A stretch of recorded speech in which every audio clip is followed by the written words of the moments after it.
যাওয়ার জন্যে, আর দলমা টপ যাওয়ার জন্যে আমরা গাড়ির রাস্তাটাকে বেছে নিয়েছি।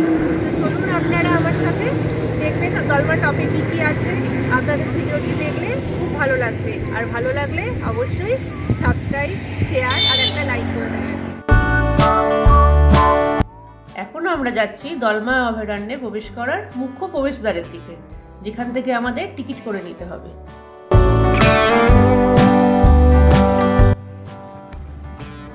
বন্ধুরা, এটাই হলো দলমা ওয়াইল্ড লাইফ স্যাংচুয়ারি যাওয়ার প্রবেশদ্বার।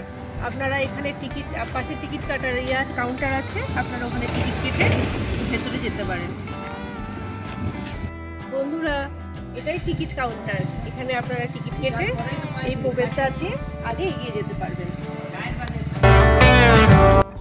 দলমা অভয়ারণ্যে প্রবেশ করার জন্য মাথাপিছু 10 টাকা প্রবেশ মূল্য দিতে হয়, এবং যেহেতু আমরা কারে এসেছি তার জন্য অতিরিক্ত 600 টাকা দিতে হলো।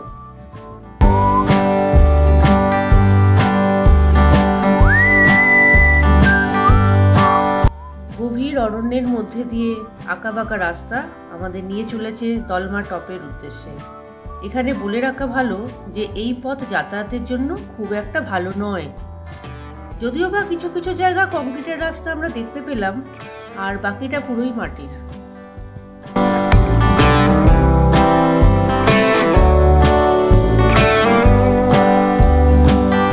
দলমা টপ পৌঁছবার আগে একটা জায়গায় আমরা দাঁড়াবো, যেখানে একটা ফরেস্ট রেস্ট হাউস আছে।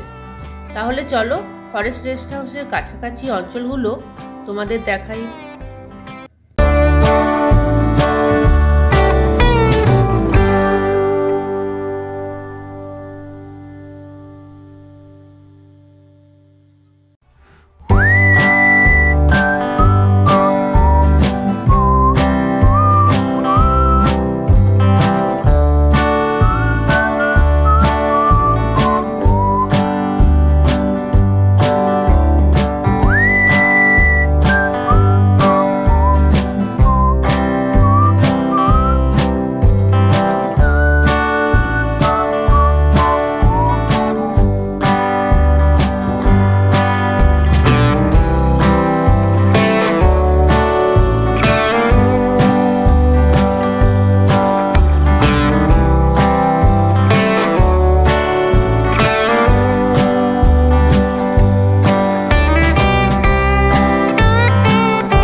এটি একটি ওয়াচ টাওয়ার, আর এটা ট্রি হাউসও বলতে পারেন।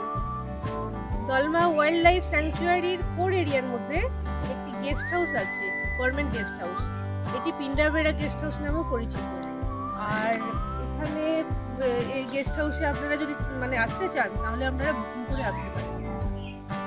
বন্ধুরা, এই যে রাস্তাটি দেখছেন এটি নিচের দিকে নেমে গেছে, আর এই রাস্তাটি দিকে যেতে যেতে 3টে বাঁধ পড়ে, উঁচলি বাঁধ, মাঝলি বাঁধ আর একটি নিচলি বাঁধ। তো ওই বাঁধগুলো মেনলি তৈরি করা হয়েছে হাতিদের জল খাওয়ার জন্য। তো আমরা যদি নিচের দিকে যাই, যদি যেতে পারতাম তাহলে আমরা হাতির দেখা অবশ্যই পেতাম, কেন কি ওই বাঁধগুলোতেই জল খাওয়ার জন্য হাতি আসবে। আপাতত আমরা অনুমতি পাইনি ওই বাঁধের দিকে যেতে, সেই জন্য আমরা যেতে পারছি না। কিন্তু যদি কখনো অনুমতি পাই বা কখনো আপনারা আসলে যদি অনুমতি পান তাহলে অবশ্যই যাবেন, গেলে হাতির দেখা অবশ্যই পাবেন।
এবার আমরা দলমা টপের দিকে এগিয়ে যাচ্ছি। এখানে বলে রাখা ভালো, দলমা টপের উচ্চতা সমুদ্রপৃষ্ঠ থেকে 3300 ফুট। যদি আপনারা ট্রেকিং করতে ভালোবাসেন তাহলে এ পথে আসার দুটো ট্রেক রুট আছে। একটা ট্রেক রুট চলে গেছে দলমা পাহাড়ের একদম শীর্ষে, যেটা শুরু হয় পারডি কালী মন্দির থেকে। আরেকটা ট্রেক রুট অপেক্ষাকৃত সোজা, যে পথ ধরে আপনারা গভর্নমেন্ট গেস্ট হাউস পর্যন্ত চলে যেতে পারবেন।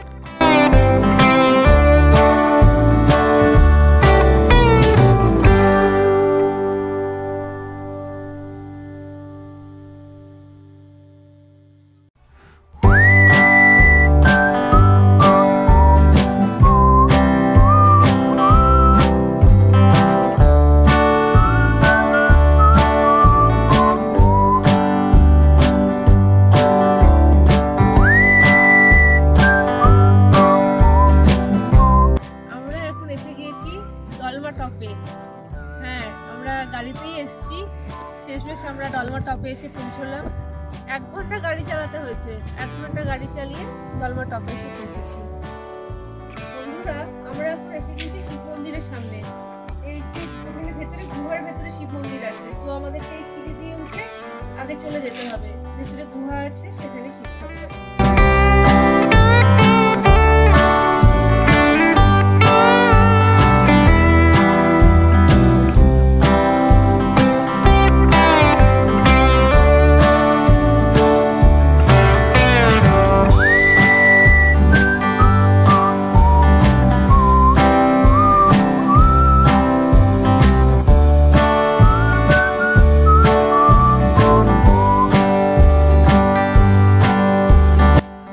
আমরা দলমা পাহাড়ের একদম শীর্ষে এসে পৌঁছেছি।